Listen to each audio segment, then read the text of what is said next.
Good morning. So we shall start our program that is called Mughal India. So we are talking about the Mughal India.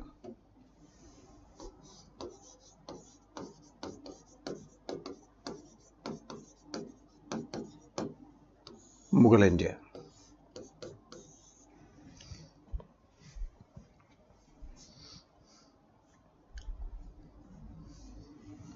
So Babur, then Humayun, and I told you that Humayun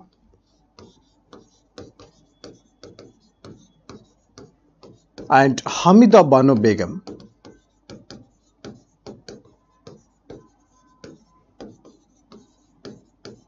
both went to Iran. Iran.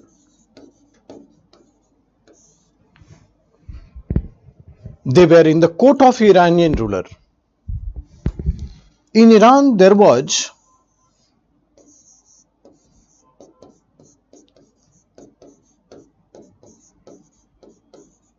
Safavid dynasty. Safavid dynasty.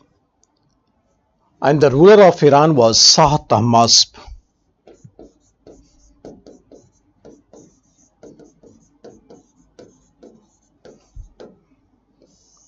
Shah Tahmasp. Ruler of Iran was Shah Tahmasp. So Shah Tahmasp was ruler of Safavid dynasty, and Humayun and Hamida Banu Begum is staying in the court of Iranian ruler. This fact we have clarified yesterday. In the court of Kamran was at Gandhar. That Kandahar was the gateway to India. So here we have Akbar and Bairam Khan. So both Akbar and Bairam Khan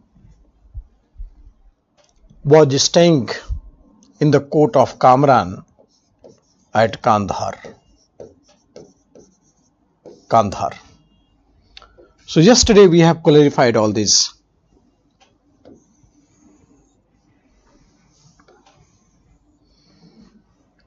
Okay, and in Delhi there is a Sur Empire.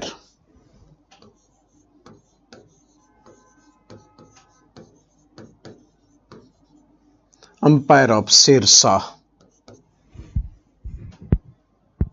So Sher Shah, he became ruler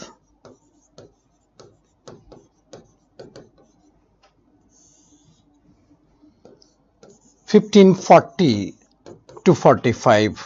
This is reign of Sher Shah.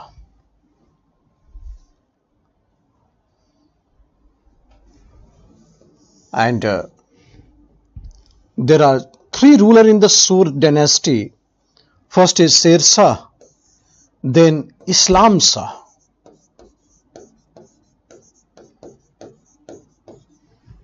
and then Sikandar Shah.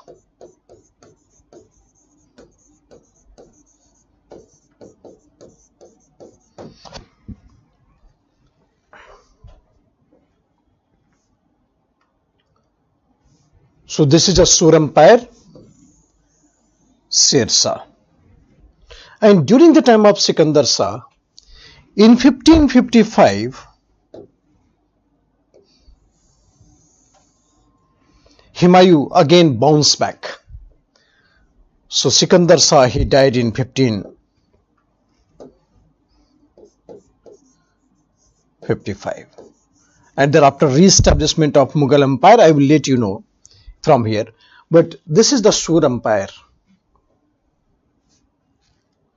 So we understood the chronology that how Humayun will bounce back again in 1555. So after 1540, Humayun was out from the Mughal rulers ruling system. Now after the 15 years, Humayun was there. So Sikandar Shah, Sher Shah, Islam Shah and Sikandar Shah.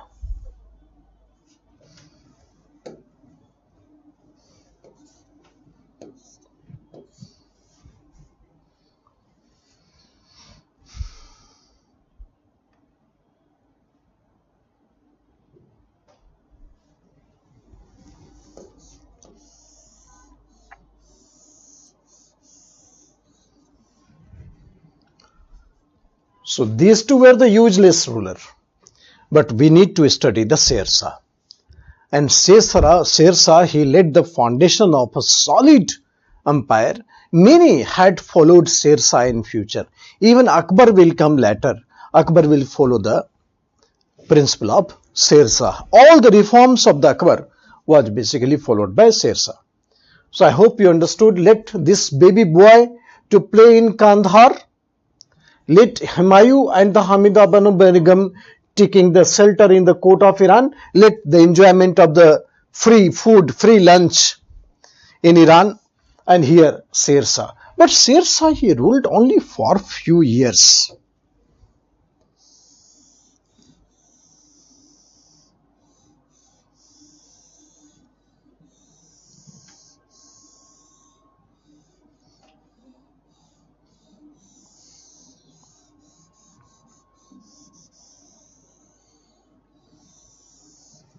Few years. 1540 to 45. Sher Shah. Sur Empire.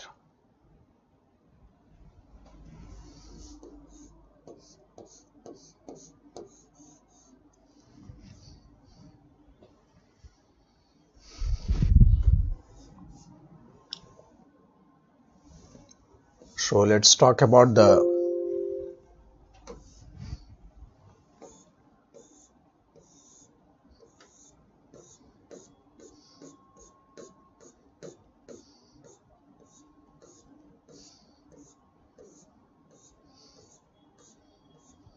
Sher Shah.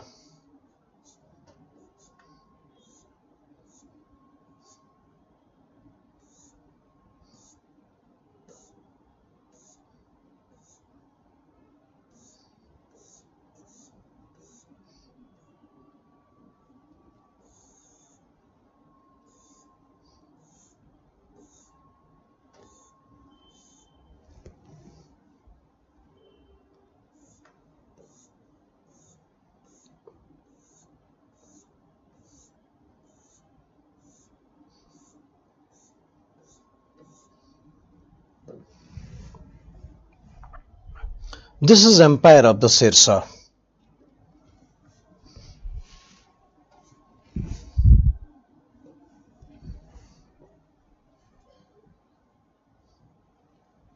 Sur Empire extended with a huge boundary till Bengal.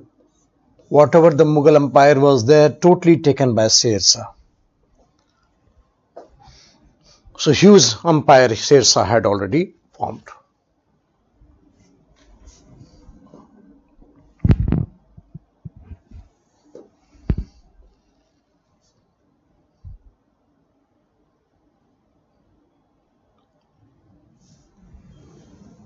His actual name was Farid, you all know. The Farid title.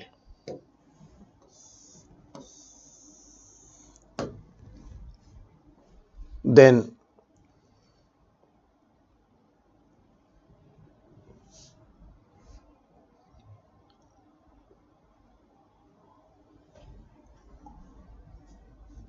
so he was the Jagirdar of Sasaram, Khawaspur and Tanda. Was given the title Sher Shah by Bahar Khan Lohani, who was the ruler of Bihar.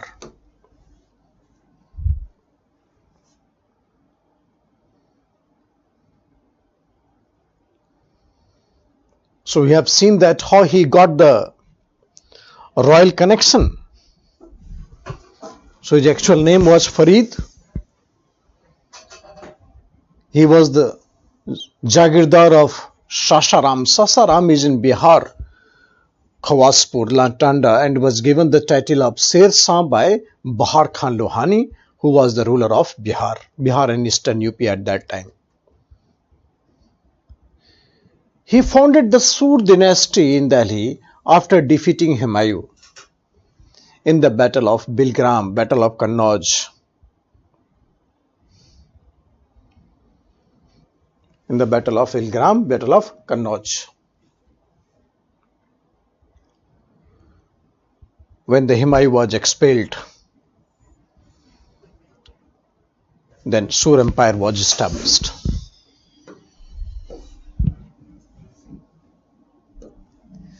Sher Shah, he introduced many reforms. He introduced a new revenue system called Japti system. His method of Japti system became the basis of Todar Mahal system of revenue collection.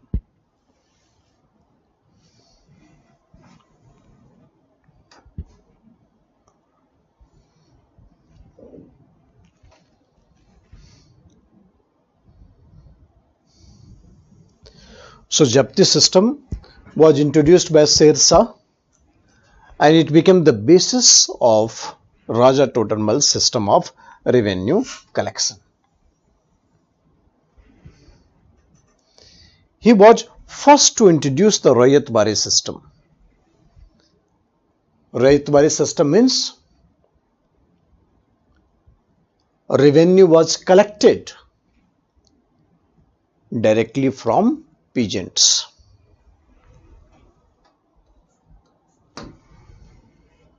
So he was first to introduce the Rayat Bari system. So during the time of Akbar, Raja Todar Mahal had presented the reform. This reform had a basis of Sher Shah's reform. So he introduced a new revenue system called Japti system, which became the basis of the Raja Todar Mahal system of revenue collection. He was the first to introduce the Rayat Bari system. Then second point, a third point, that he developed a communication system by construction of GT road. GT road from Sonargaon in Bengal to Lahore to Multan. So Sonargaon to Rohtasgarh, then Agra to Jodhpur, Jodhpur to Sasaram, and Lahore to Multan. So many communication channel he created.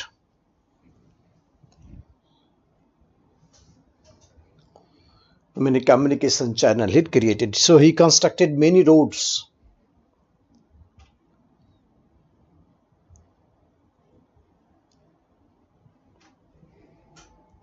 Sasaram is there in Bihar. Rohtasgarh is also there in the Bihar.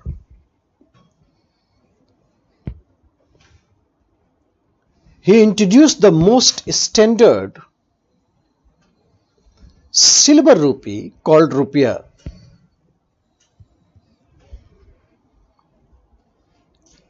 which was accepted even by the Britishers.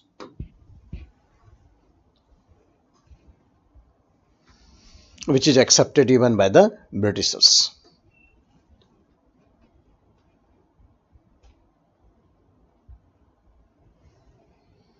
So rupiah was introduced by Sher Shah. This rupiah was a silver coin. Till date we have the rupees. So rupiah was the silver coin.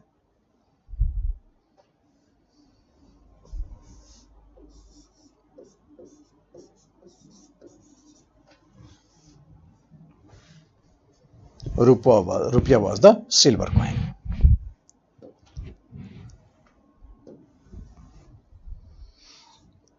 He constructed Purana Kila in Delhi.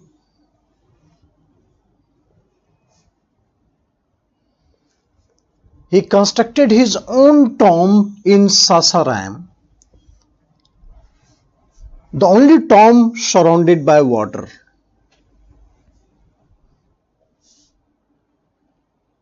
Only tomb surrounded by water.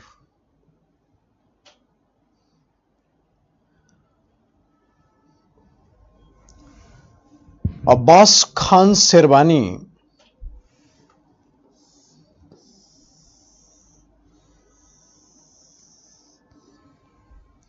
wrote Tarikh-e-Sher Shahi on Sher administration. That is Abbas Khan Serbani. He is the official historian of Sur dynasty.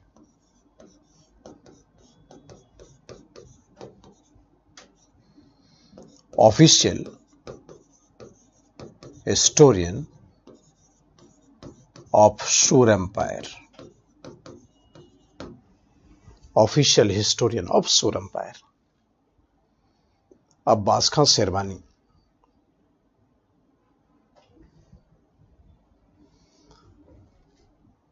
So he wrote Tarikh-e-Sher Shahi.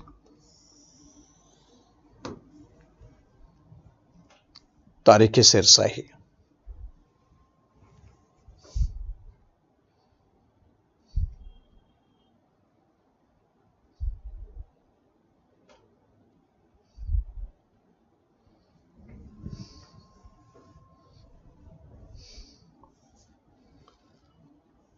So he wrote Tarikh-e-Sher Shahi on Sher administration. He died in the Battle of Kalinjar in 1545 after defeating Rana Maldev.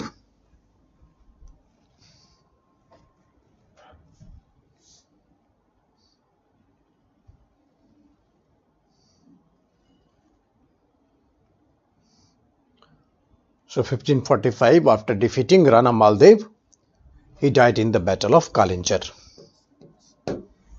So within 5 years, but he laid the foundation of a very solid empire, which lasted for 15 years only, but it set the foundation of the Mughal Empire.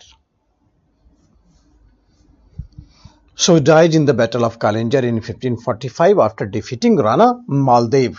Maldev was the ruler of Kalinjar.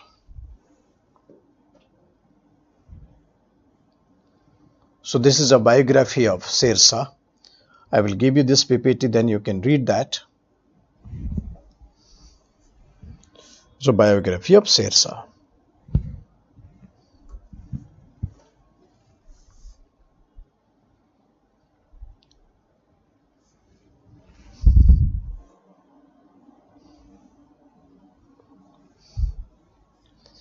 So after Sher Shah, it's Islam Shah, and finally Sikandar Shah. They were very weak, Islam Shah and Sikandar Shah. They were very weak. Right? So obviously the Humayun will try to bounce back. So Humayun had made all the efforts to bounce back, return back to the ruler. So Humayun will try to bounce back.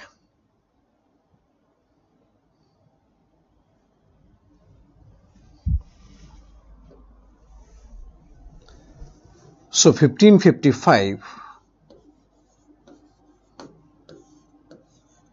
Humayun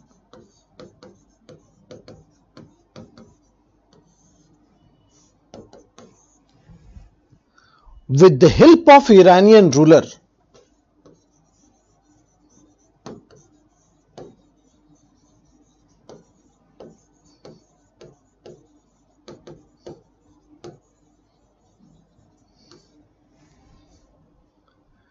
defeated Sikandar Shah. With the help of Iranian ruler, defeated Sikandar Shah and re-established the Mughal Empire. Re-established Mughal Empire. So Mughal Empire was re-established by Humayun in 1555. So Sur Empire was over. So after a gap of 15 years, Humayun bounced back again, and this time he became very generous ruler, generous. काफी दयालु था वो Humayun. So after coming to second time, he constructed a new city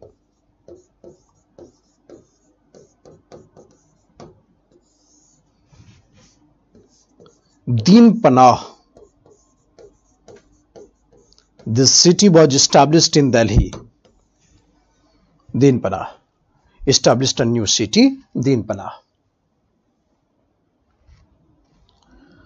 Din means poor.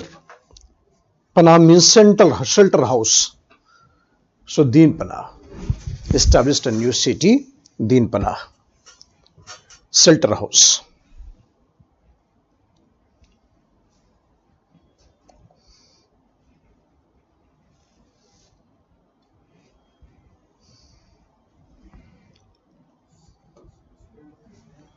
So this is a shelter house of Humayun, Deen Panah. New city was established. He constructed a library.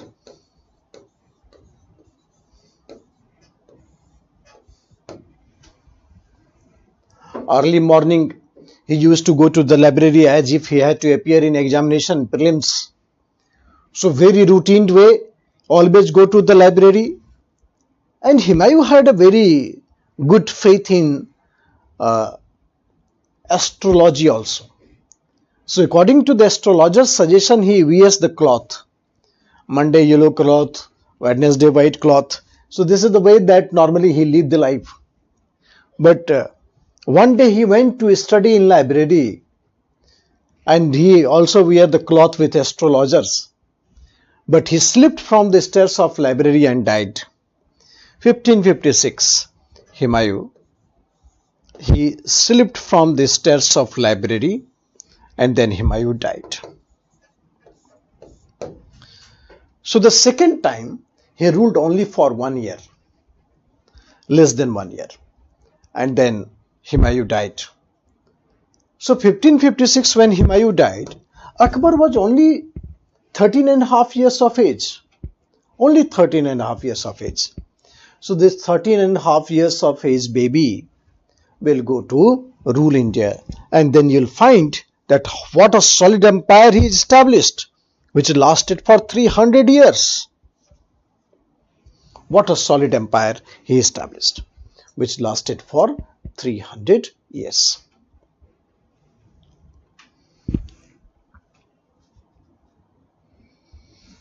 Which lasted for 300 years. So Humayun, in the second time, he ruled only for 1 year.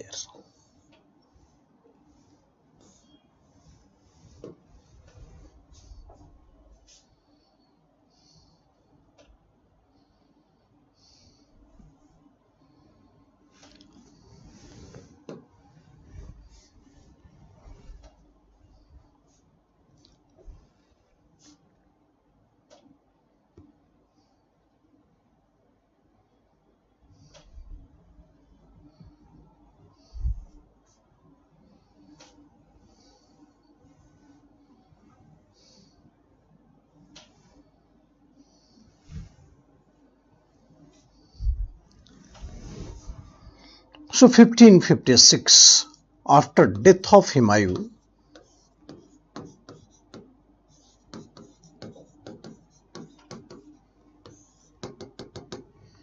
what is condition of the Mughal Empire?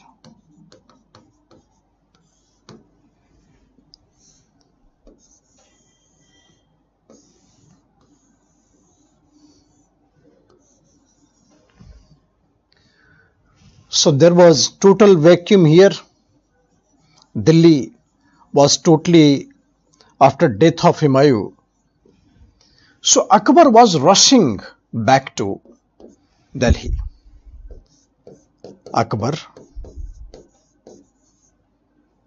and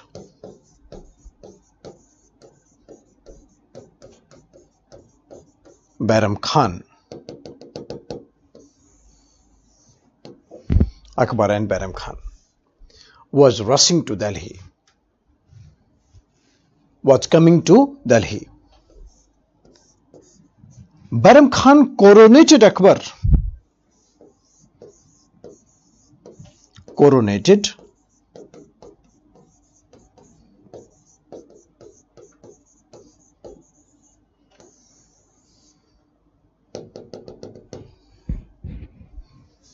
at Kalanur.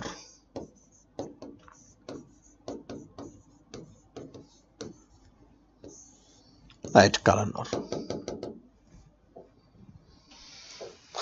Bairam Khan coronated Akbar at Kalanur. Kalanur is in Sindh. Coronated Akbar at Kalanur means now Akbar became the ruler. Akbar was declared ruler.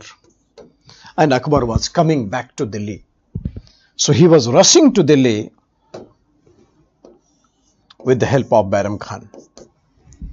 So when Akbar was coming to Delhi, Hemu challenged Akbar. Hemu, he challenged Akbar.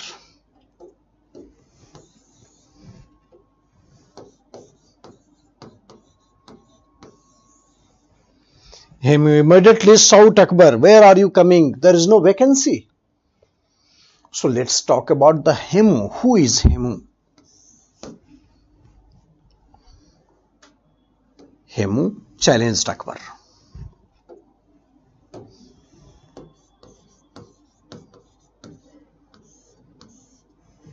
Hemu was Prime Minister of Adil Shah Sur. He was a ruler of UP.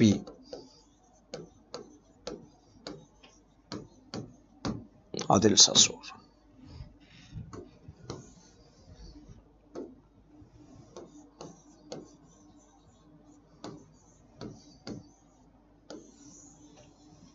Ruler of UP.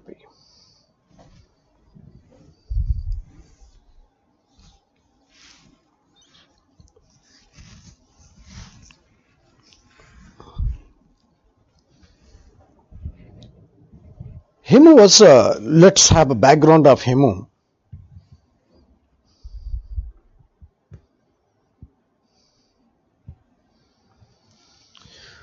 So, Hemu was a salt merchant in the market of Haryana. So, Adil Shah Sur saw him and he was so impressed that he was appointed as a minister for the weight and measurement. His measurement was very accurate. So he became the minister for the weight and measurement. And from weight and measurement minister, he became prime minister. Him was known as Vikramaditya.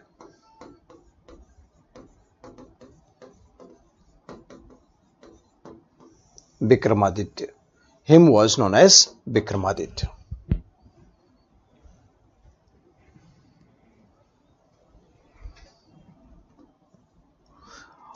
Out of the 24 wars he fought, 22 he got victory.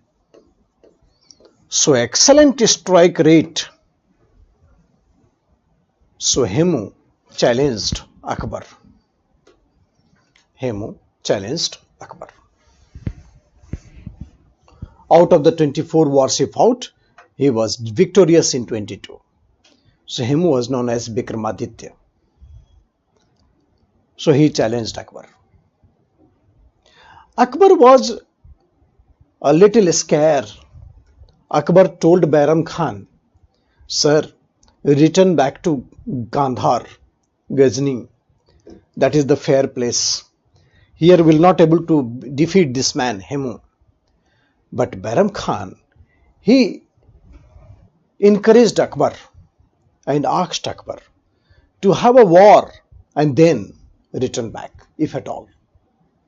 So therefore Bairam Khan encouraged Akbar to have a war. And this resulted in Second Battle of Panipat.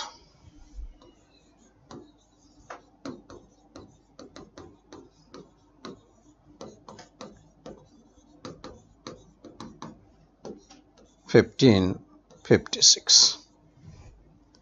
It was Akbar versus Hemu or Bairam Khan. Akbar was a baby, only 13 years of age. So Bairam Khan. So Bairam Khan versus Hemu. Bairam Khan versus Hemu.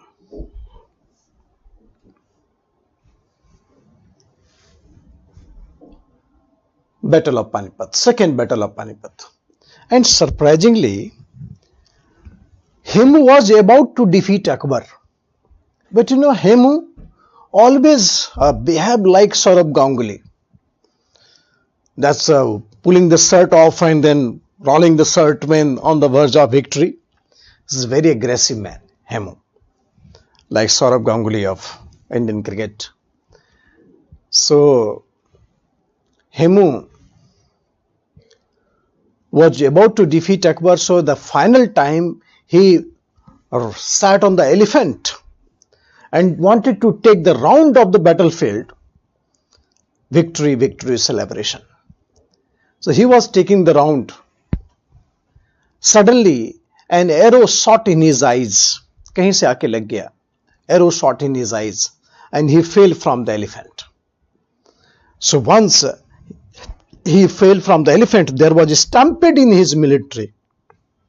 The rumor spreaded, Hemu died, Hemu died. Military ran away. Some military had changed the shirt with the Akbar's military. So Indians, they changed the party immediately, Akbar's military. So therefore, at this point of time, the victory of Hemu was converted into defeat, and defeat of Akbar converted into victory. So it was accidental death of Hemu, accidental defeat of Hemu. So R.P. Tripathi, there is a celebrated historian, his name is R.P. Tripathi. R.P. Tripathi said that defeat of Hemu was an accident, but victory of Akbar was a divine grace. And with this divine grace, Akbar laid the foundation of such a solid empire which lasted for 300 years. So therefore, second battle of Panipat. It was accidental defeat of Hemu.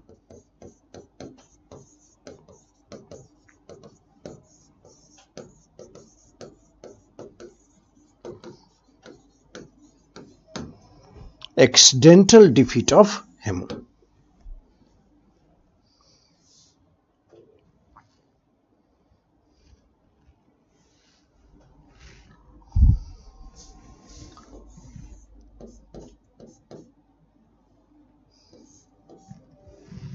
Accidental defeat of Hemu.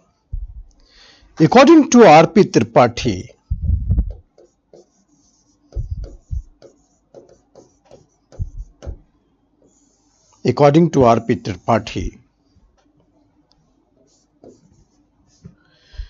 defeat of Hemu was an accident.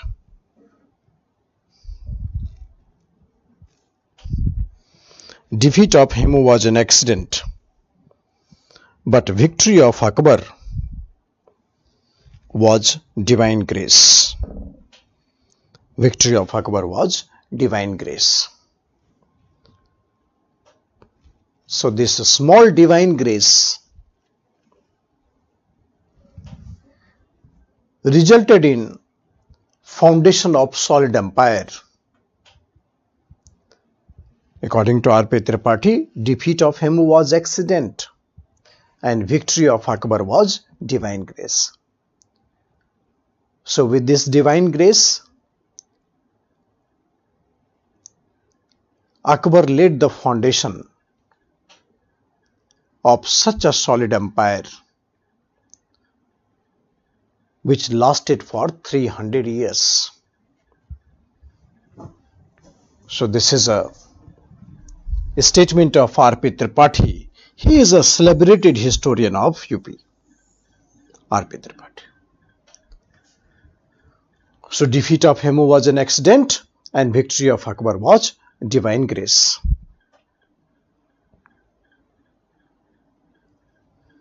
Accidental defeat of Hemu.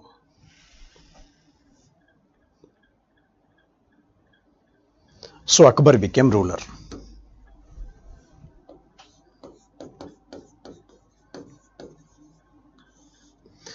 Akbar, he created the post of Vakil.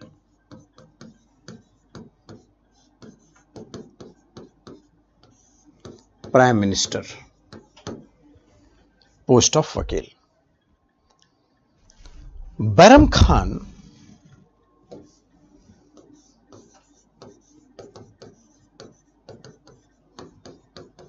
he was the wakil of the umpire, and Bairam Khan was de facto ruler of the state. Akbar was a baby, so Akbar was only in the name. The entire activities was carried out by Bairam Khan. So Bairam Khan was de facto ruler of the state.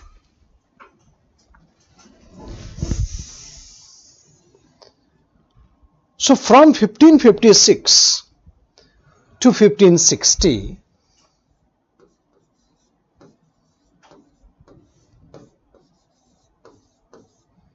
four years, only Bairam Khan was ruling the state. Akbar was playing gilli danda. He was a baby. So Bairam Khan was ruling over the state.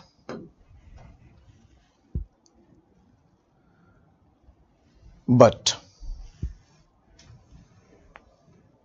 Atka Khail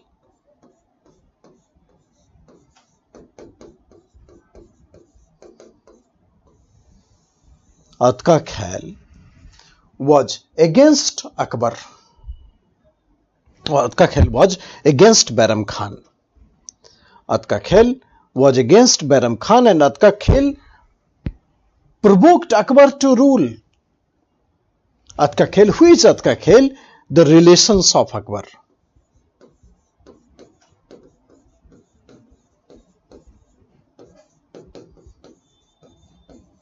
Relations of Akbar.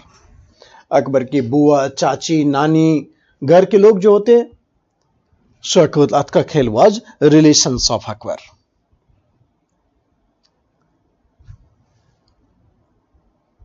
Near and dear one of Akbar, Atka Khail. Atka Khail charged Bairam Khan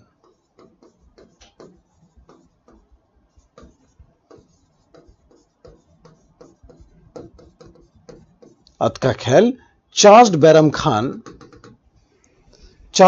Khan of supporting the Shia community. You can write it that Atka Khail charged Bairam Khan supporting only the Shia community and negating the sentiments of Sunni.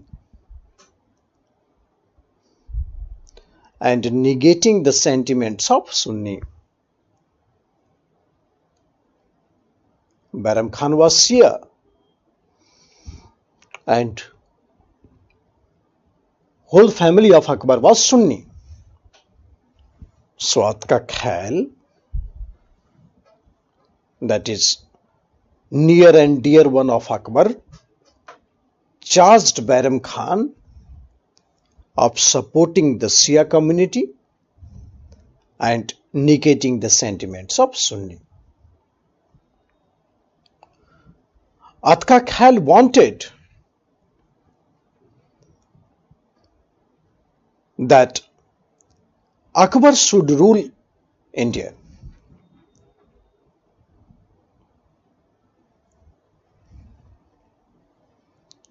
The typical Indian family keep on poking Akbar. इतना बड़ा हो गया, खेल काम क्यों नहीं करता है? So Akbar was also provoked by Atka Khail. So finally, 1760, Akbar decided to write a letter to Bairam Khan. Bairam Khan was like a father. Akbar never seen Humayun after birth. So Bairam Khan was like a father. So Akbar was always scared from Bairam Khan. So Akbar decided to write a letter to Bairam Khan.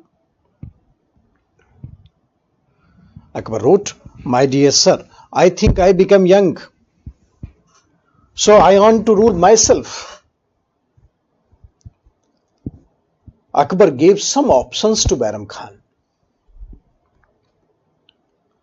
like chief of secret services, to become governor of Gujarat, or to proceed to Makkah for Hajj. Bairam Khan selected Makkah, and Bairam Khan gave up everything. Akbar became the ruler in real sense, and Bairam Khan decided to go to Hajj. So this is how the transition of the power from Bairam Khan to Akbar. So in 1560, Akbar wrote letter to Bairam Khan, giving him three options. Akbar wrote letter to Bairam Khan, giving him three options: to become chief of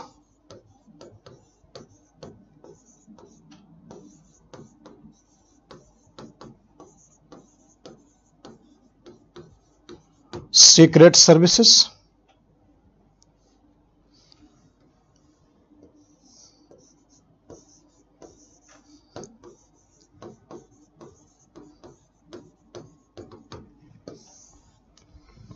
to become governor of Bengal,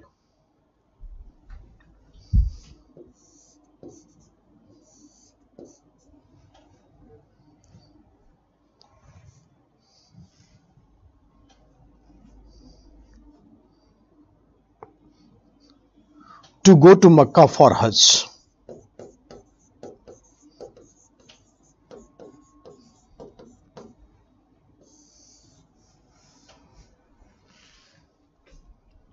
To go to Makkah for Hajj.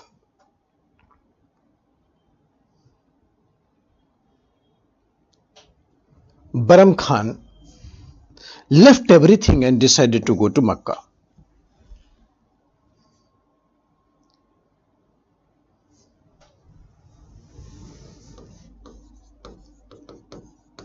Bairam Khan,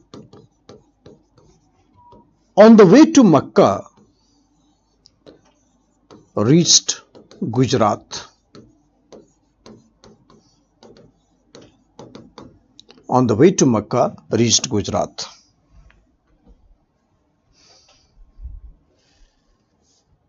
Bairam Khan, on the way to Makkah, reached Gujarat, where Afghans killed Bairam Khan. Afghans were desperately waiting for Bairam Khan, so Afghans killed Bairam Khan.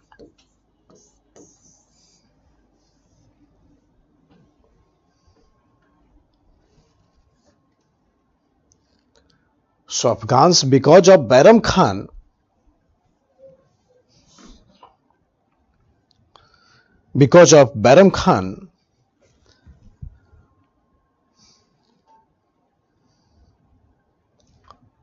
Afghans lost to power.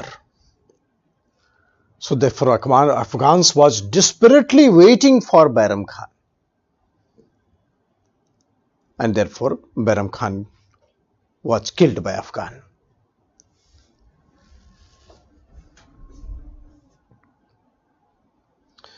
So Bairam Khan reached Gujarat, and where Afghans was desperately waiting, so Afghans killed Bairam Khan. Akbar was very upset. Akbar went to Gujarat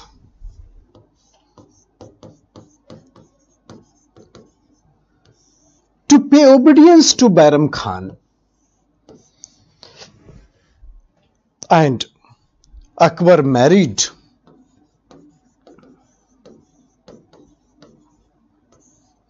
his widow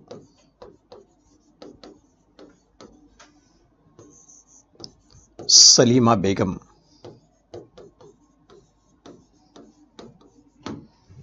Akbar married his widow Salima Begum.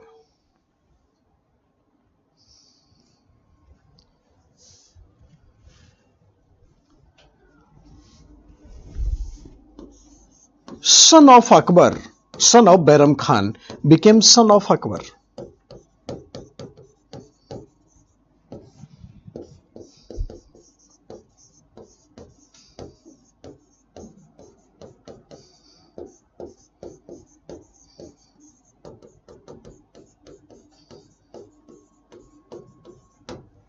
Abdul Rahim Khan Khanan became son of Akbar. So Akbar married the widow of Bairam Khan, Salima Begum, and the son of Bairam Khan became son of Akbar. So Akbar paid tribute to Bairam Khan. Akbar paid tribute to Bairam Khan.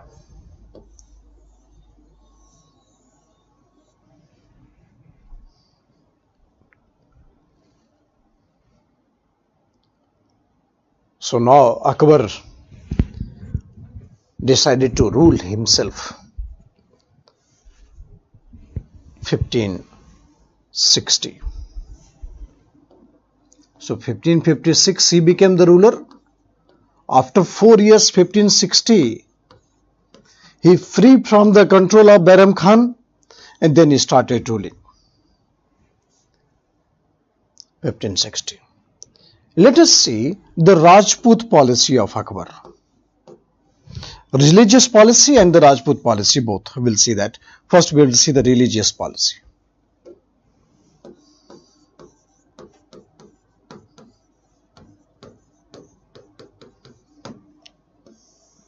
Religious policy. Religious policy of Akbar.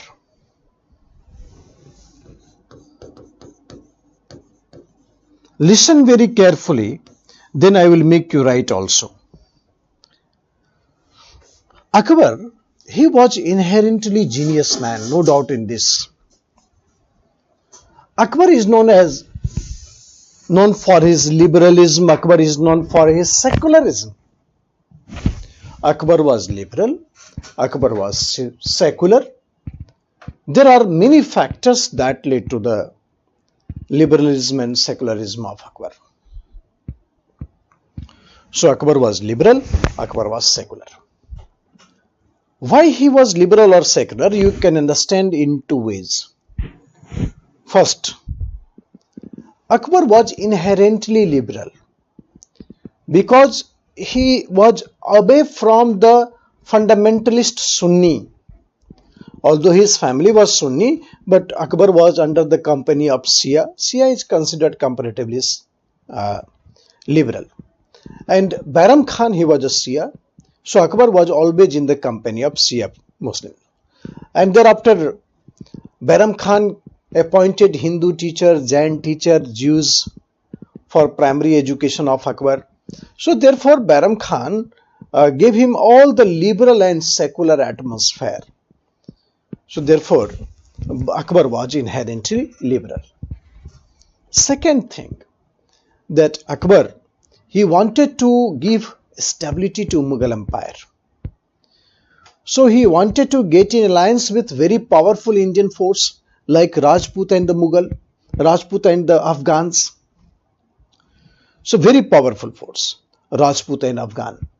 They were the military market of India. So Akbar had to take the decision whether Rajput will become ally or Afghan will become ally. So Akbar will have to take the decision. Since Mughal snatched power from Afghans, so it was unlikely that Afghans will remain loyal to Mughal. So Akbar had an obvious choice of Rajput. And Rajput was a very powerful Indian element, Hindu element. So how Rajput will become part of the Mughal to give permanency to the Mughal Empire? Only when Akbar will follow such secular and liberal policies. So his liberalism and secularism could be understood in two perspectives. So Akbar was religious policy. Akbar was known as liberal and secular. So his liberalism and secularism,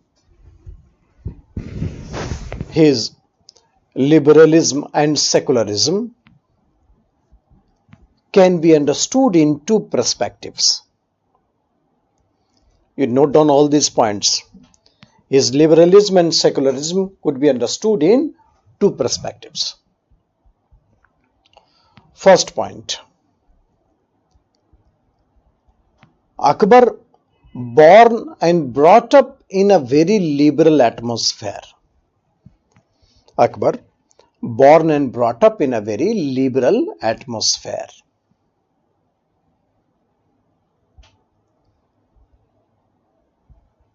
Liberal atmosphere. Akbar got primary education from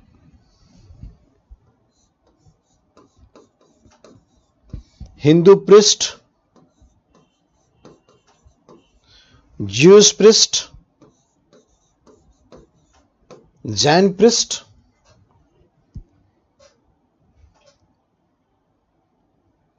so he was never having the fundamentalist education. Never having the fundamentalist education.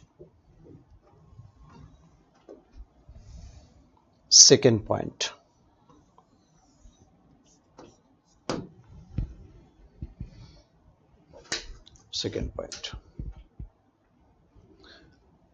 Akbar wanted to get in alliance. Akbar wanted to establish alliance with very powerful Indian military market. Very powerful Indian military market.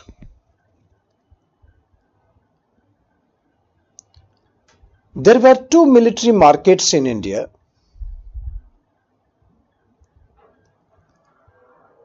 Afghan and Rajput. There were two military markets in India, Afghan and Rajput.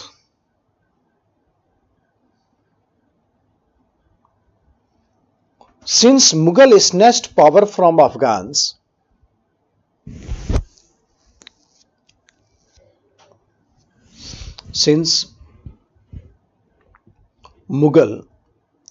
snatched power from Afghans,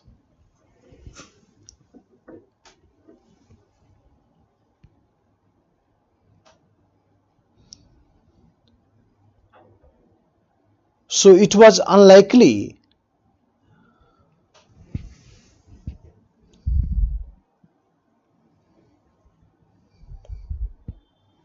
that Afghan would remain loyal to Mughal.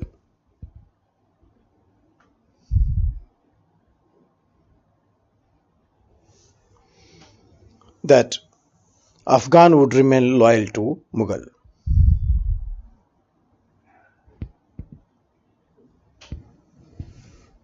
So Akbar had obvious choice of Rajput. Akbar had obvious choice of Rajput.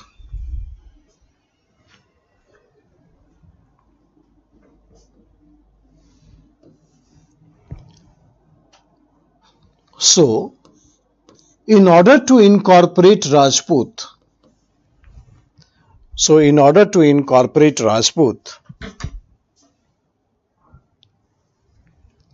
Akbar adopted liberal and secular religious policies. Adopted liberal and secular religious policies.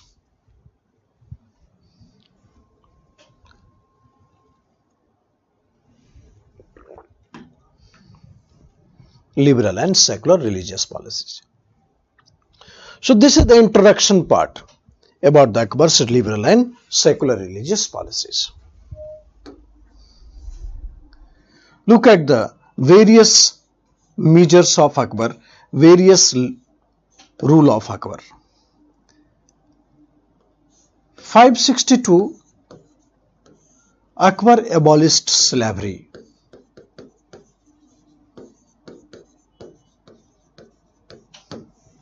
Abolished slavery means war prisoners would not become slave.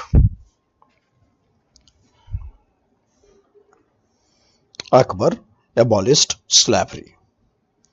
So war prisoners would not become slave.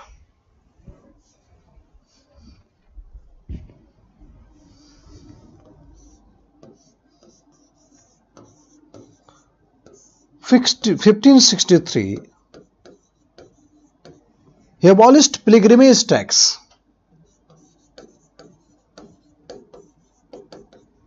It was abolished.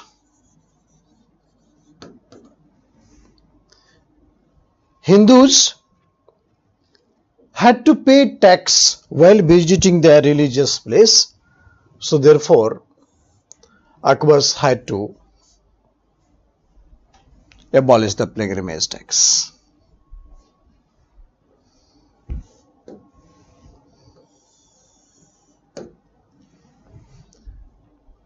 In 1562, Akbar banned slavery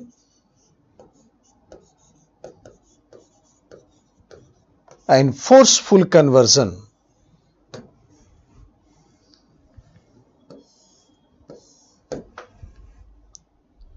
In 1563,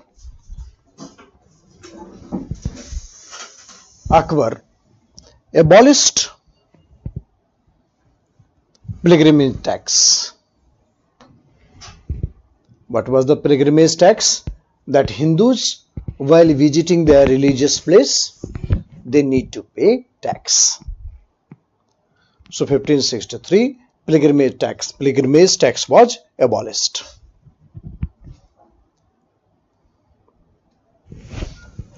1564, he abolished jizya. I hope you remember that who established jizya?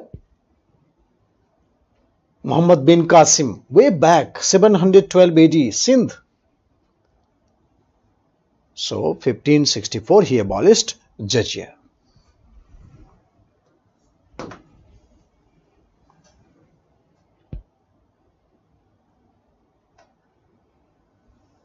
(1575) Ibadat Khana. Now understand Ibadat Khana. What is Ibadat Khana? Actually, Akbar had a problem. There was always conflict between Shia and Sunni. So Akbar had a problem. There was always conflict between Shia and Sunni. So Akbar had problem in taking the decision. Akbar himself was not educated, that so much educated that he could read Quran or Shariat. So what is wrong? What is right? Akbar constructed Ibadat Khana at Fatehpur Sikri. Ibadat Khana is a debating house between Shia and Sunni. Normally Ibadat Khana understood to be a house of worship, but basically it was a debating house between Shia and Sunni. And later on Ibadat Khana was opened for other religion also. But very soon this debating house turned into Marpit house. Akbar had to close the Ibadat Khana. But debate at Ibadat Khana and nestling so many religious scholars from different religion, Akbar finally concluded that truth is not only privilege of Islam, but elements of truth found in every religion. And that greatly shaped the Akbar's respect towards the other religion. That is why Mughal state, Akbar's policy was considered as liberal and secular policy. So 1575, Akbar constructed Ibadat Khana at Fatehpur Sikri for religious discourses. Religious discourses. Every Thursday there was a religious discussion.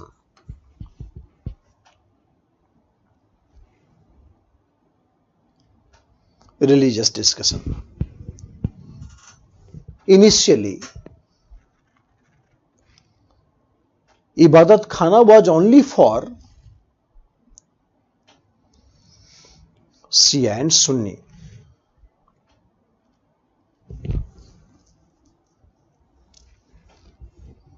But later on, it was opened for other religion as well. it was opened for other religion as well.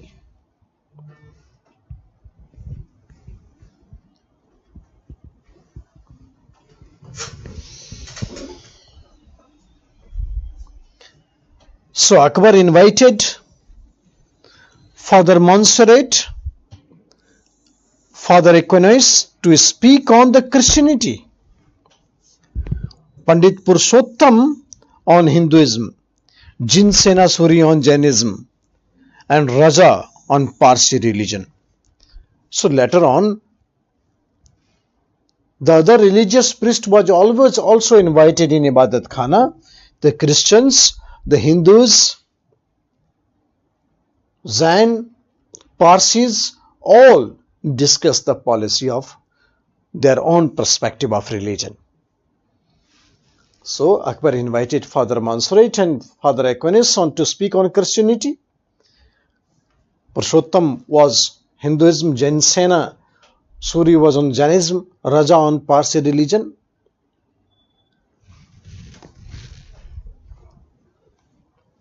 Akbar finally ended Ibadat Khana,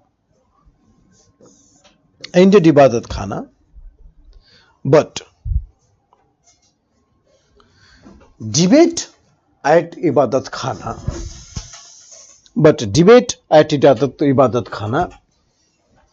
greatly shaped the Akbar's religious views. Debate at Ibadat Khana greatly shaped the Akbar's religious view, and Akbar said that truth of religion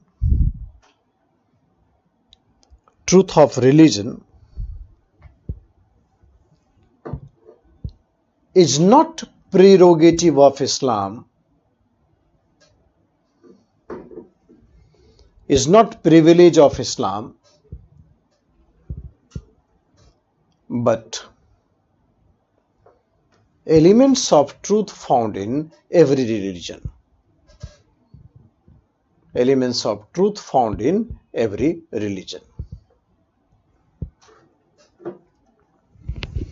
Truth was not only privilege of Islam, but the elements of truth found in every religion.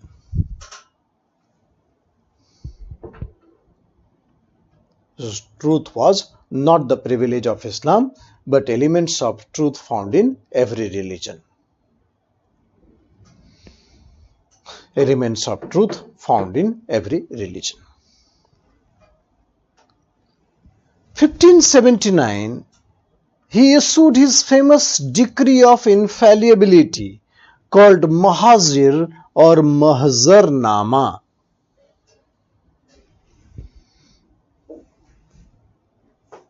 Mahazir or Mahzarnama. 1579. Akbar prepared the document that in case of difference between Shia and Sunni, Akbar had sole right to take the decision. Right? So Sheikh Mubarak had drafted the Mazharnama. Sheikh Mubarak was his Chief Justice and he drafted the Mazharnama.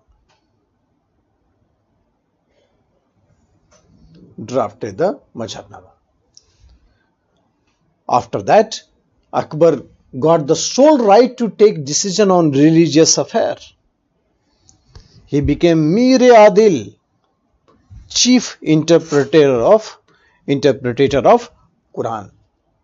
So he became Mir Adil, chief interpreter of Quran. So Akbar became Mir Adil.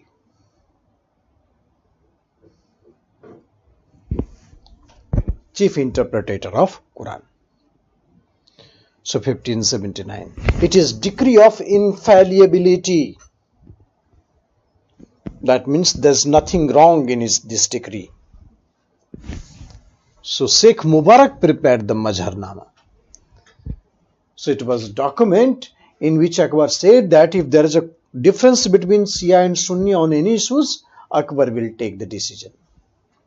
Akbar will have sole right to take the decision. Akbar will have sole right to take the decision.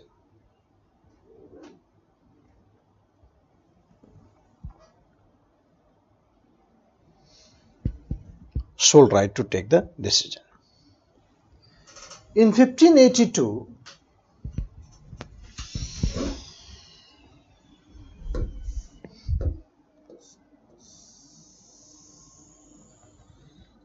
Akbar founded a new faith called Deen-e-Ilahi.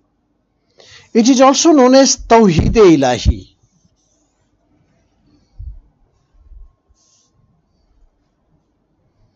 Means universal faith. Deen-e-Ilahi or Tawheed-e-Ilahi means the universal faith. Universal faith. Synthesis of all religion. Universal faith or synthesis of all religion. Its main theme was Sulh-e-Kul, that is peace and harmony.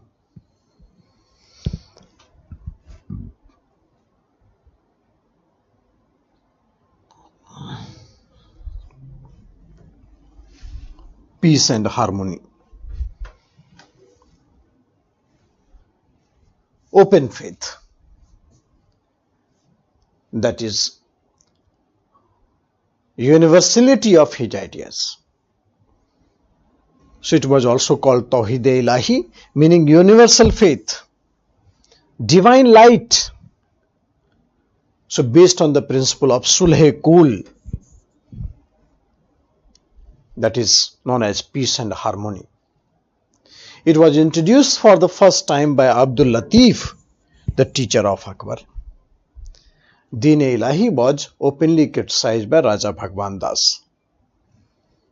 Raja Bhagwan Das did not accept the Akbar's viewpoint on Deen-e-Ilahi.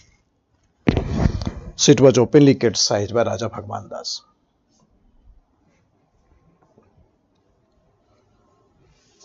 So it's very easy to draft again. 1562, he abolished the slavery and forceful conversion. 63, abolition of pilgrimage tax. 64, abolition of jizya. Then come to the 75. 75, that is Ibadat Khana. He established Ibadat Khana at Fatehpur Sikri. I told you that Ibadat Khana was basically a debating house between Shia and Sunni. Later on it was opened for other religion also. But debate at Ibadat Khana greatly shaped the Akbar's religious view on secularism and liberalism. Then 1579, we have Mazhar Nama, which was an official document. After that, Akbar became Mir-e-Adil. Mir-e-Adil means he is the only person to take decision regarding the religion. So Mir-e-Adil. And then we have a Deen-e-Ilahi. So Deen-e-Ilahi, that is based on the principle of universal faith, that is Sulh-e-Kul, peace and harmony among all the sects. So Akbar had a great contribution in the religious policy which based on the synchronization of the life of the people. So Akbar's religious policy. Only 5-6 things you have to remember. Rest is very easy.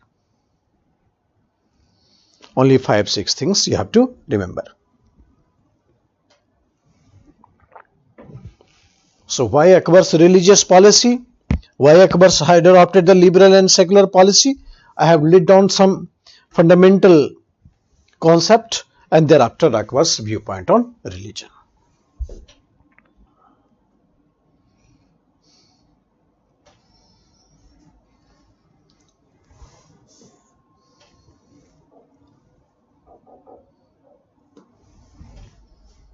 Rajput policy of Akbar.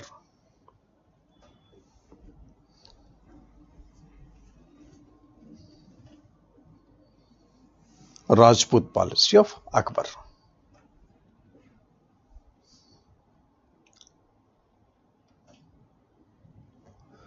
So Akbar adopted the Rajput policy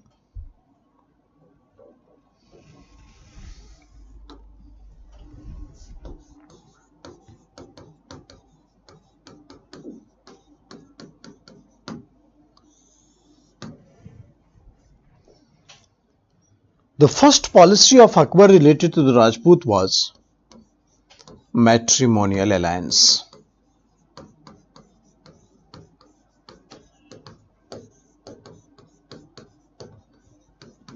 Matrimonial alliance.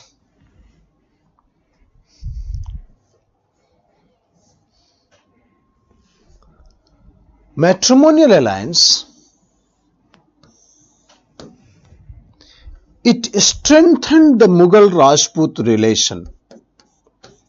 It strengthened the Mughal Rajput relation.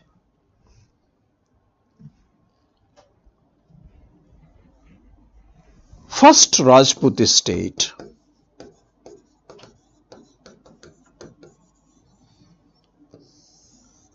entered in matrimonial alliance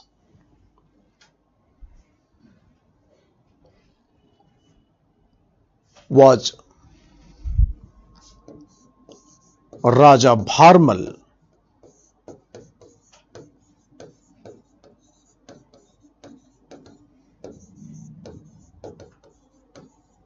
of Amer. Raja Bharmal of Amer. First Rajput entered in matrimonial alliance with Akbar was Raja Bharmal of Amer. Raja Bharmal of Amer.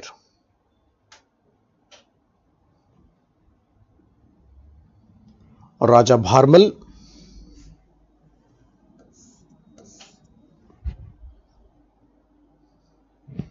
he married his daughter Harkabai.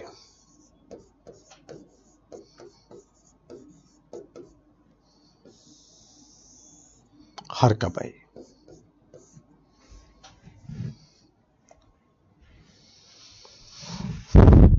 Has married his daughter Harkabai, who is also known as Maryam-uz-Zamani.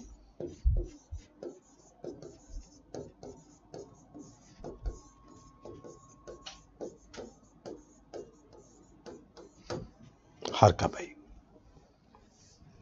Maryam-uz-Zamani.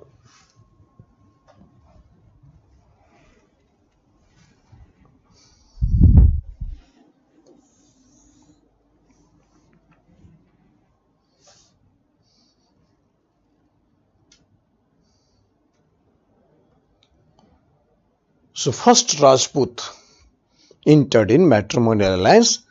So matrimonial alliance strengthened the Mughal Rajput relations.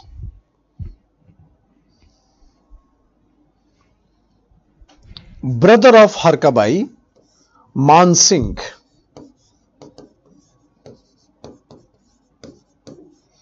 got high position in the Mughal state. After this marriage, Man Singh got high position in the Mughal state.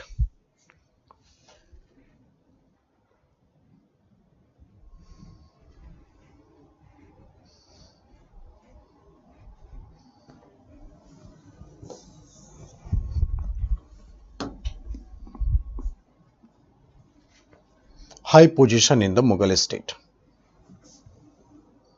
Matrimonial alliance.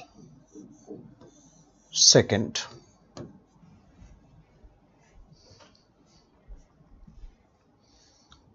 point.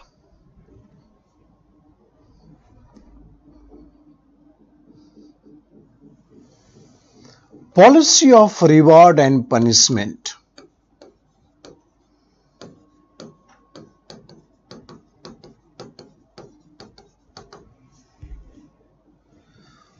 Those Rajput surrendered before Akbar, they were rewarded.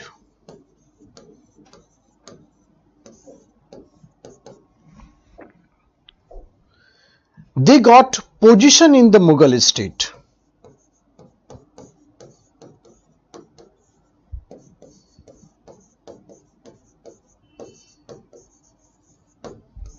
They got position in the Mughal state.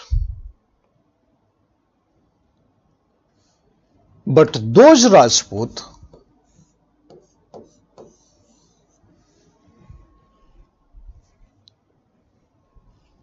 opposed Akbar.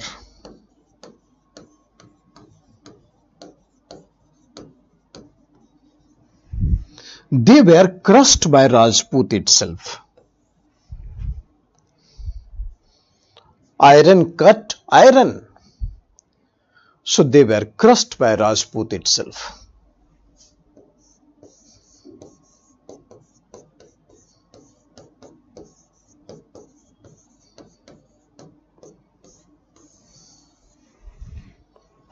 Those Rajput who voluntarily surrendered to Akbar, they were crushed by Rajput itself. Iron cut iron.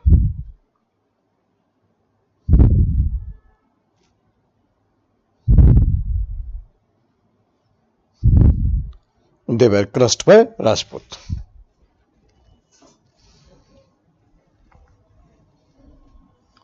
Iron cut iron. Except Mewar,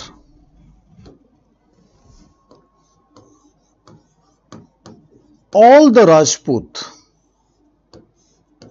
except Mewar, all the Rajput voluntarily surrendered to Akbar. All the Rajput voluntarily surrendered to Akbar, except Mewar. All the Rajput voluntarily surrendered to Akbar.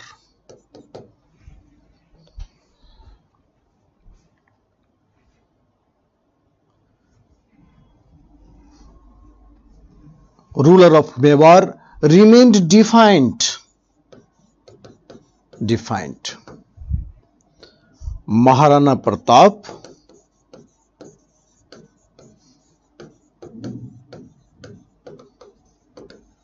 remained defiant.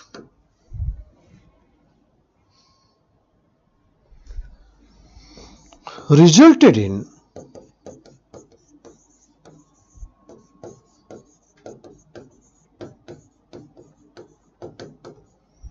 Battle of Haldi Ghati in 1576.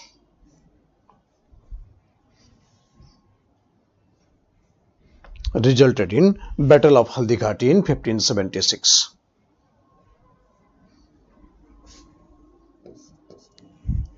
Akbar massacred the Rajput. Akbar killed Rajput in large number.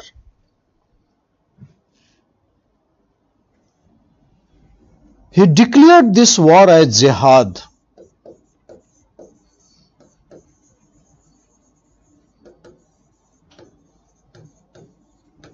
Religious war.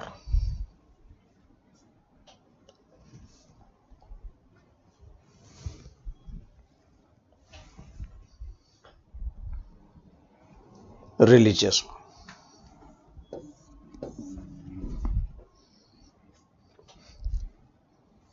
Religious war.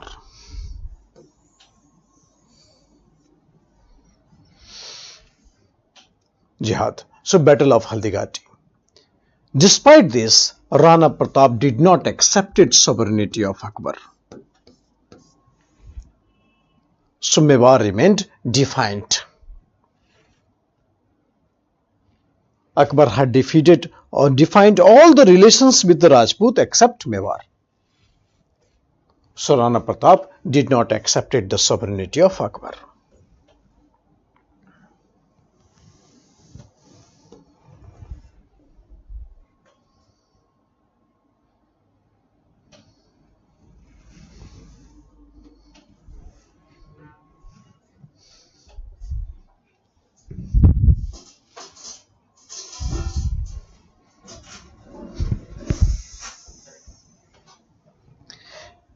So Akbar's Rajput policy.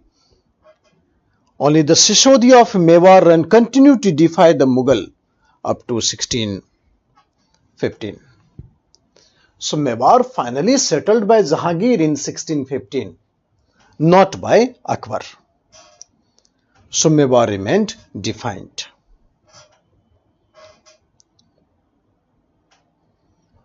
Sisodiyas of Mewar continued to defy the Akbar.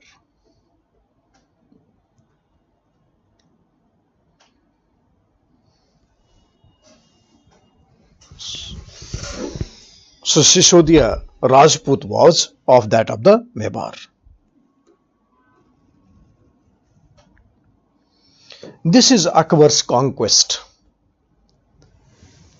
1562 Rani Durgavati of Gondwana was defeated by Akbar.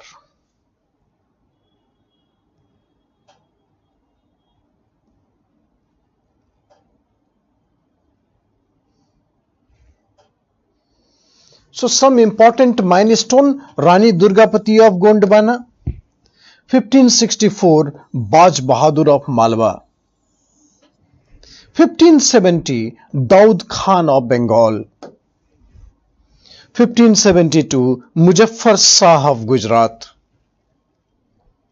1585 Akbar conquered Kashmir.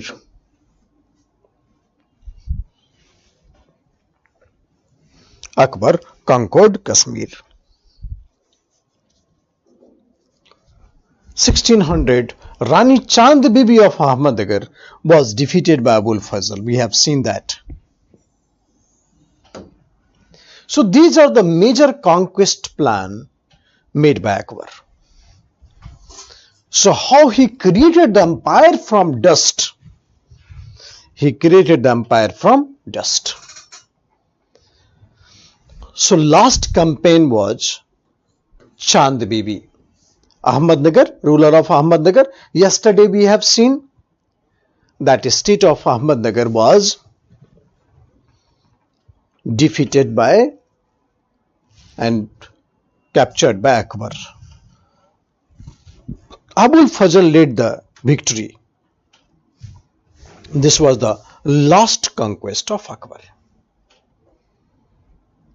So some major milestone of the Akbar's victory.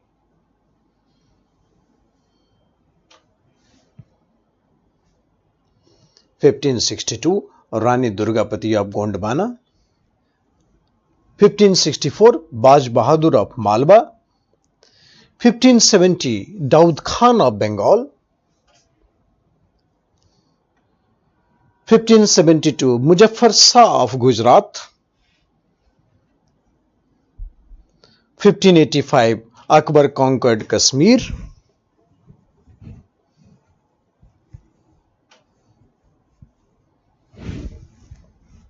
in 1600 Rani Chand Bibi of Ahmednagar defeated by Abul Fazl.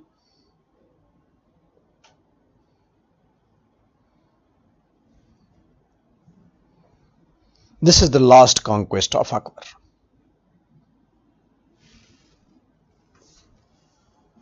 So Akbar's victory, Akbar's conquest.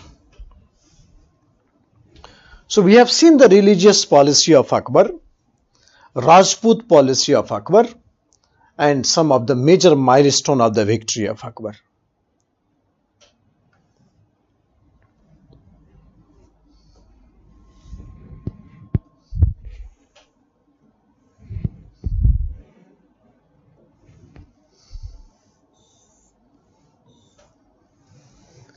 So Akbar had created huge empire.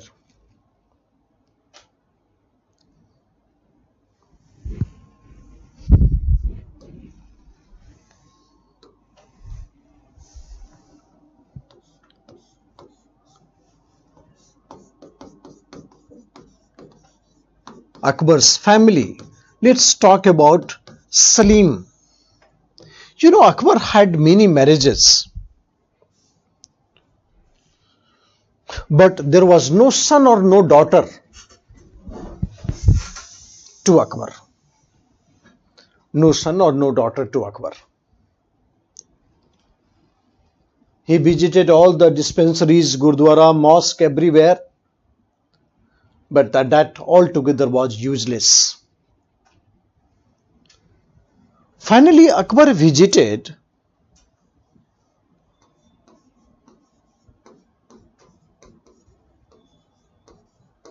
Sheikh Salim Chishti.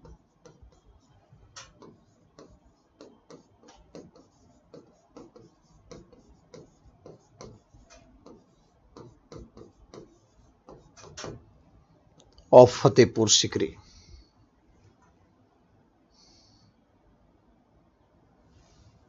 Sheikh Salim Chishti of Fatehpur Sikri.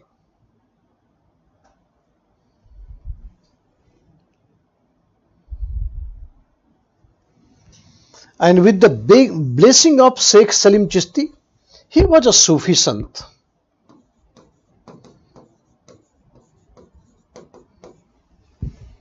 So with the blessing of Sheikh Salim Chishti, Salim born. Sheikh Salim Chishti called Akbar to keep the name of the baby on his name. So Salim born with the blessing of Sheikh Salim Chishti. So finally, with the thanks of the Salim Chishti, Akbar had a baby. So Akbar had a heir apparent of the throne after lots of effort. So Sheikh Salim Chishti was born. Salim was born with the blessing of Sheikh Salim Chishti. Salim was always spoiled, always disobey Akbar. Spoiled child of Akbar. Sheikh Salim Chishti, the spoiled child of Akbar.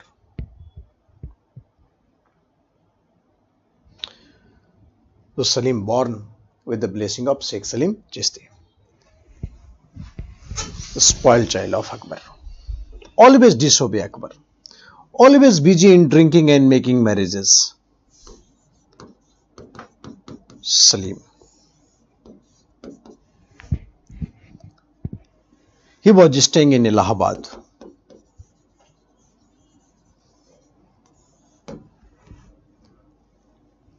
Akbar was very worried. Obviously, Akbar has to be.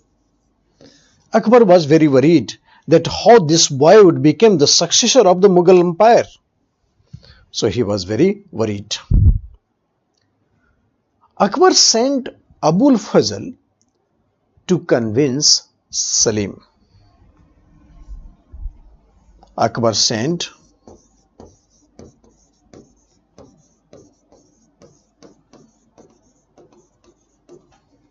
Abul Fazl, one of the most powerful philosopher of the Akbar's court. Akbar sent Abul Fazl to convince Salim.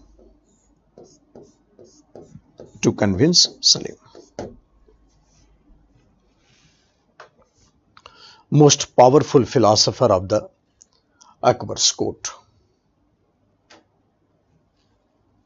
Abul Fazl went to convince Salim, but Salim was very angry to see Abul Fazl.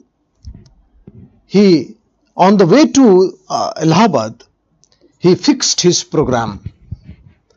Abul Fazl was killed by Bir Singh Bundela.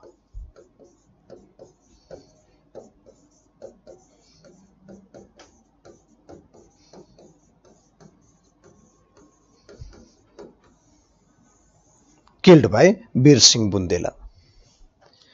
Bir Singh Bundela was right-hand man of Salim. He was a chief of Bundelkhand, Bundela chief. So killed by Bir Singh Bundela. He was a right-hand man of Khalif Salim. So Abul Fazl, he was the most powerful philosopher of the Mughal Empire. So Akbar was very upset by the behavior of Salim. Akbar sent the military and called this boy to come and face me. So Salim came before the court of Akbar. Akbar wanted to give Salim a very harsh punishment. But Atka Khail, the near and dear one of Akbar, relations of Akbar, came forward and then persuaded Akbar not to give any harsh punishment to Salim. Akbar forgave Salim, but he removed from the post of crown prince. Akbar decided to put Khusro instead of Salim. So after Abul Fazl was killed, Akbar removed Salim from the post of Crown Prince.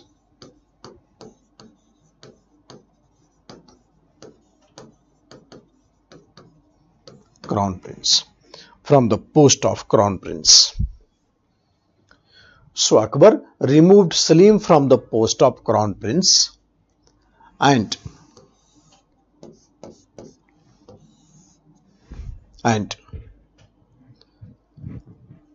Khusro was appointed. Khusro was appointed the successor of Akbar. He was son of Salim. Actually, Salim was thinking that this old man had no option except me. But Akbar was a very clever politician. So therefore, Akbar removed, once Akbar removed Salim and appointed Khusro, Salim was very upset. He rushed to Akbar and said, "Sorry sir, mistake, not again." So finally Akbar forgives Salim, and after death of Akbar in 1605, Salim became king with the title Jahangir.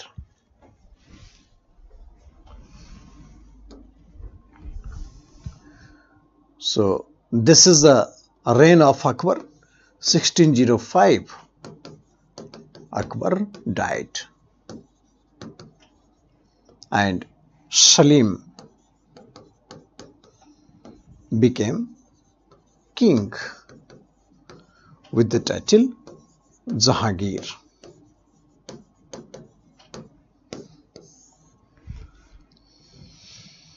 Salim became king with the title Jahangir.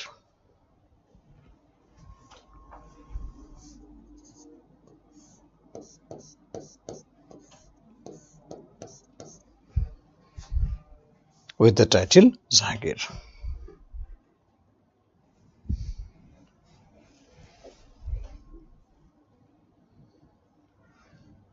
So Salim was the most powerful person. Now he became Jahangir, and Khusro, who was earlier appointed by Akbar, the son of Jahangir, son of Salim, he became rebellious. He always keep on taunting Jahangir. दादाजी ने मुझे select किया था. So he became rebellious. Salim became rebellious. Salim became rebellious. Khusro became rebellious, and Salim wanted to punish him. So Jahangir became king.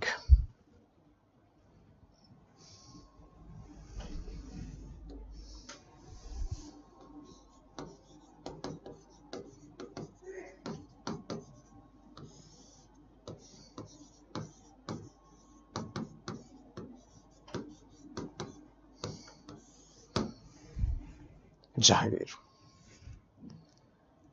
After coming to the throne, Jahangir, he wrote 12 orders. He wrote 12 orders on the Allahabad pillar.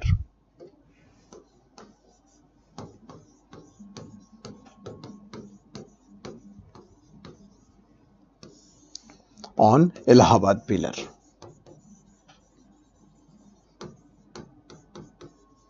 He wrote 12 order on Allahabad pillar. He put ban on animal killing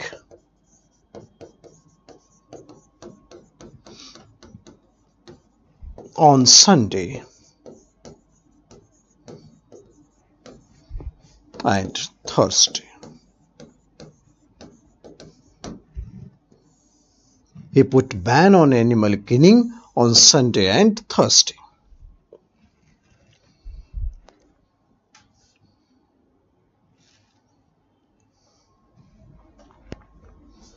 He put a ban on animal killing on Sunday and Thursday. Sunday was birthday of Akbar.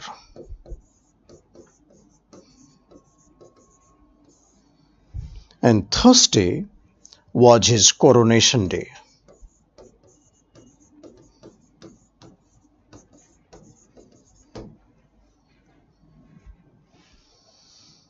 Sunday was birthday of Akbar and Thursday was his coronation day. Coronation day means Thursday Jahangir became king.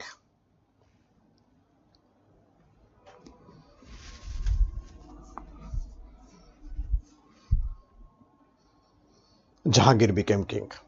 So Sunday and Thursday.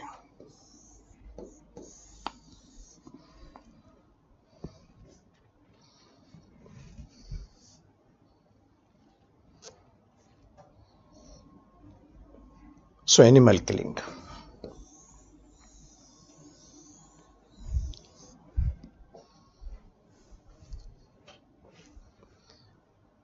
All the points was related to justice.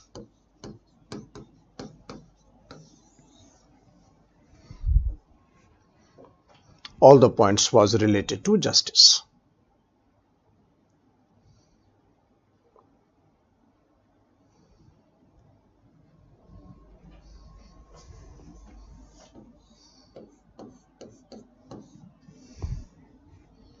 So he was a justice-loving king.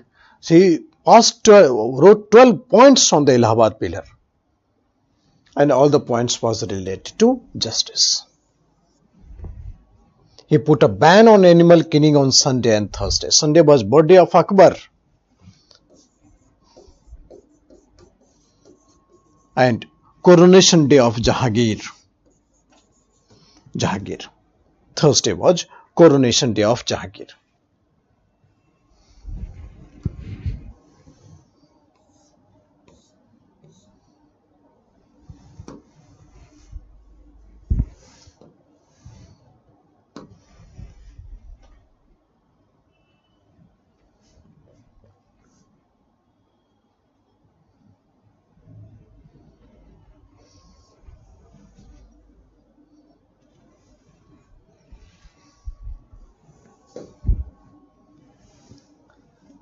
So he is also known as Sekhu Baba. He hung the bell of justice at the Agra fort. Agra fort. Look, whole world is there in the hands of Jahangir. So he hung the bell of justice at the Agra fort. He executed his son Khusro and also the fifth guru of Sikh, Arjun Dev. I told you that Khusro became rebellious. Wherever he found Jahangir, he started abusing him. So Khusro became rebellious. Khusro went to take the blessing of Guru Arjun Dev. Guru Arjun Dev was fifth Guru of Sikh. Guru Arjun Dev was fifth Guru of Sikh. He was very respected. Guru Arjun Dev, he wrote Adi Granth.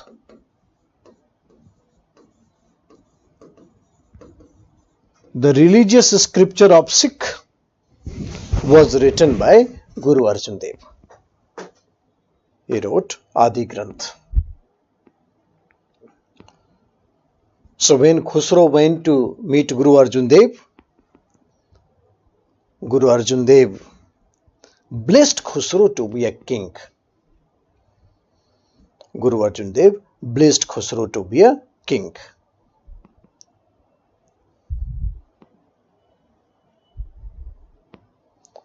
Blessed Khusro to be a king.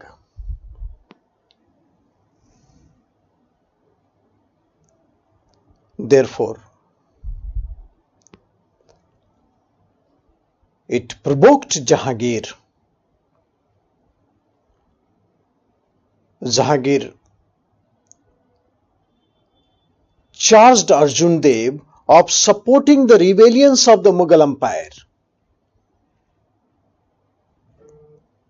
Charged Arjun Dev of supporting the rebellions of Mughal Empire. So he hanged Arjun Dev.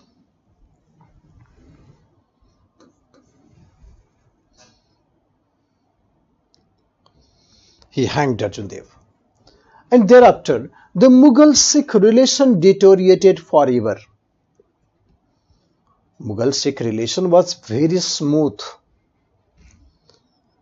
But after the hanging of Arjun Dev, Mughal-Sikh relation deteriorated forever.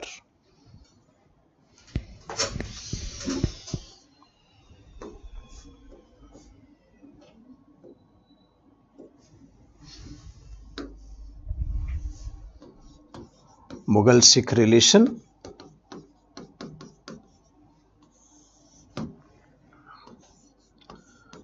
Guru Ramdas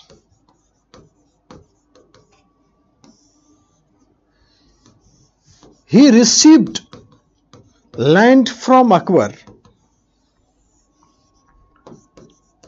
for construction of Golden Temple.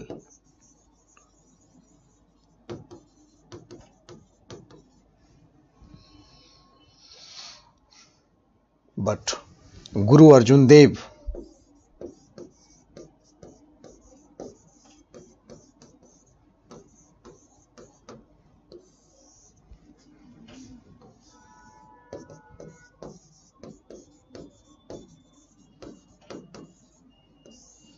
Jahangir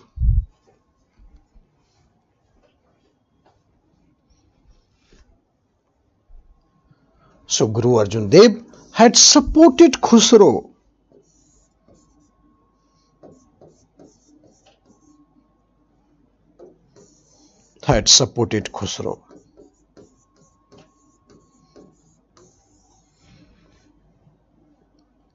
So Jahangir hanged Arjun Dev, hanged Khusro also, and Mughal-Sikh relation deteriorated forever. Guru Arjun Dev, he was a fifth Guru of Sikh.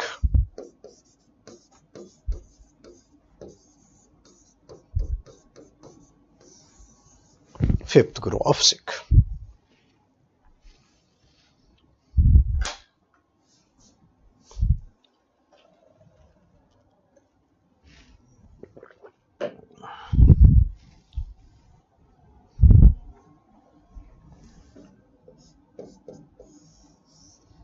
He is a fifth Guru of Sikh.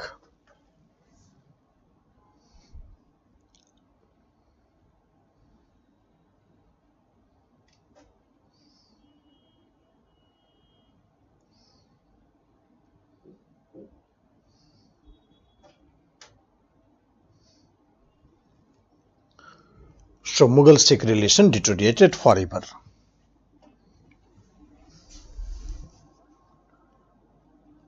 Now come to the Noor Jahan.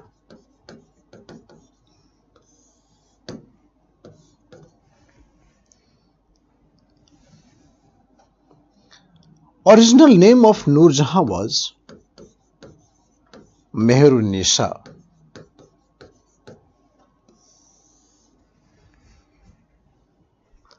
She was from Iran.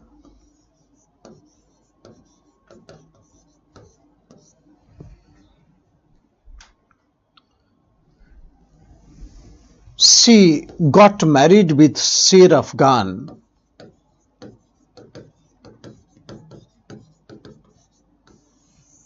Sher Afghan was Kotbal of Bardwan. Kotbal of Bardwan.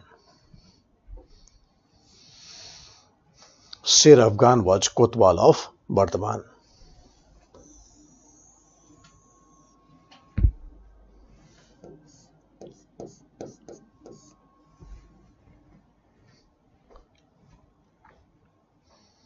Sher Afghan was Kotbal of Bardwan.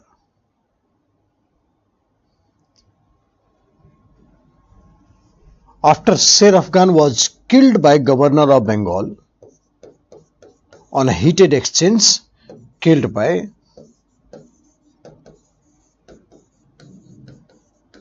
Governor of Bengal,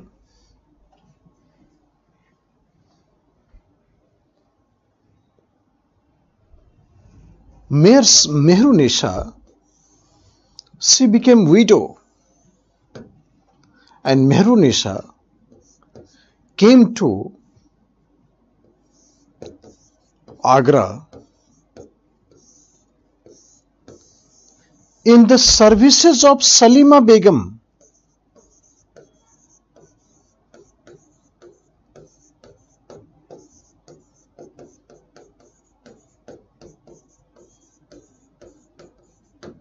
In the services of Salima Begum.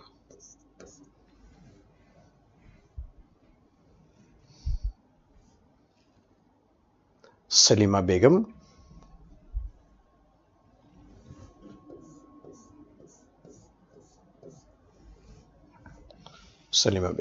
in the services of Salima Begum.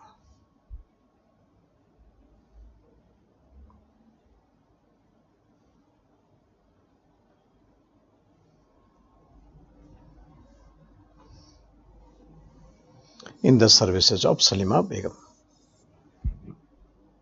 Agra.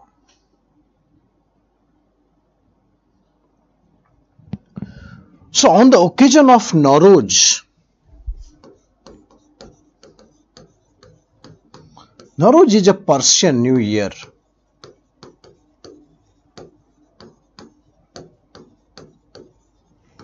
So on the occasion of Nowruz, Jahangir saw Noor Jahan and immediately proposed the marriage.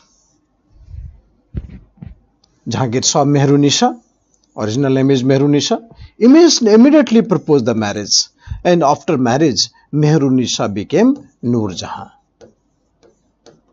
First became Noor Mahal and thereafter Noor Jahan.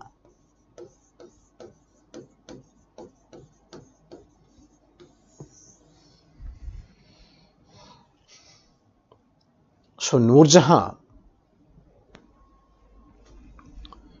she became the ruler of the state.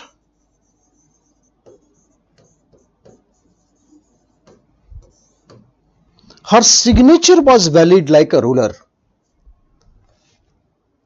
Her signature was valid like a ruler. Her name was also minted on the coins. Ruler of the state. Name was also minted on the coins. Ruler of the state. Mehrunisa Noor Jahan.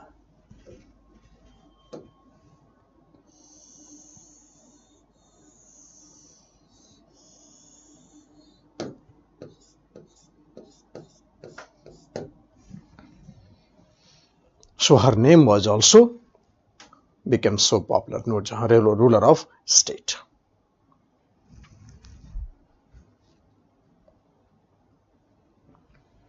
So Mehrunisa came with the entire family, not one. Father Itimad Ud-Daula,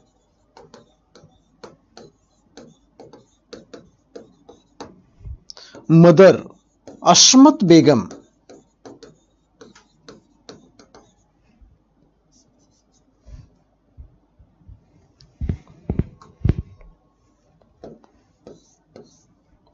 Asmat Begum.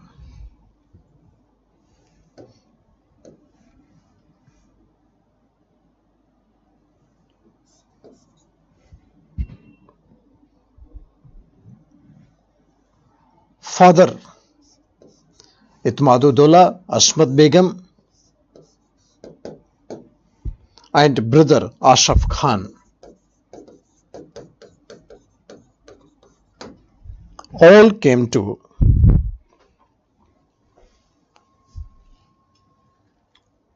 Mughal court in Agra. So entire family was there in the Mughal court. So now Noor Jahan will serve as a de facto ruler of the empire.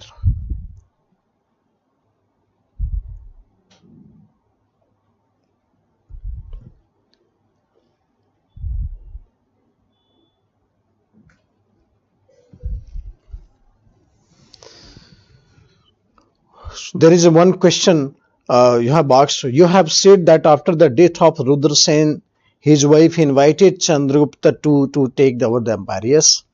So Nabakatak Empire was integrated in the Gupta Empire. Then how Chalukya Empire structured the lake? Please park it. I am not understanding the question that Chalukya did not constructed the lake. So what is this question? Sir, Sher Shah, as you mentioned, defeated Rana Maldev. So how did he die? Actually, Sher Shah was firing a cannon on the walls to break the walls. But he collected huge arsenals and himself he was firing cannon on the wall. Suddenly, the cannon rebounded from the wall and then fell where he was sitting, and cannon blasted. All the arsenals blasted. Sher Shah was also blasted. So it was accidental death of Sher Shah. Yes, after the battle of Tilwara, this had happened. Fine. So these are the questions that you have asked in between. But the Chandragupta 2 question, you repeat it again. What you have written, I haven't understand. So Meherunisha became the official lady.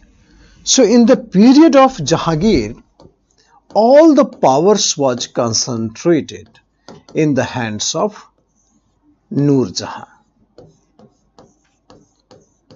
So Noor Jahan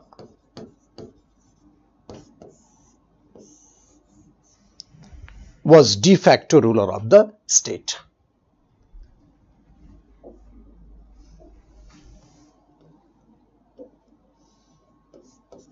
His brother was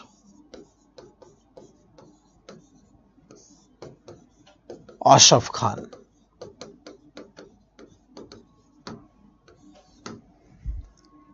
So daughter of Asaf Khan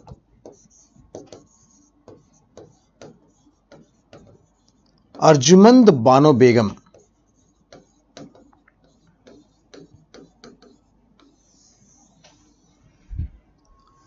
she got married with son of Jahangir,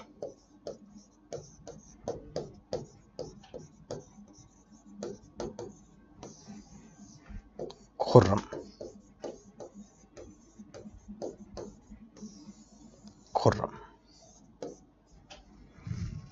Son of Jahangir, Khurram.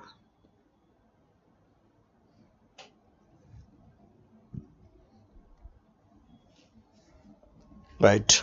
So, son of Jahangir, Khurram. So now Khurram had a royal connection. So son of Jahangir, Khurram.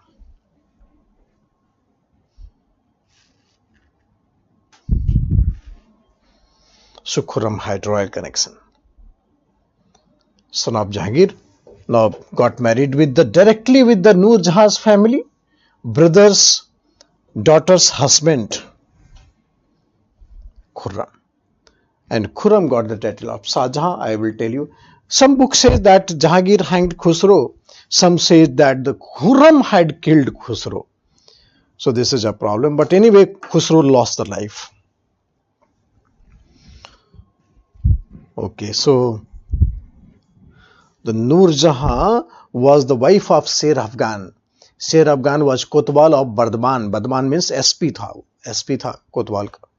Kotwal means SP. So after death of Sher Afghan, Noor Jahan came in the services of Salima Begum. Salima Begum is widow of Bairam Khan. Now became widow of Akbar. She is still alive. So Salima Begum. Okay, so we'll meet you after the break at 2. Thank you.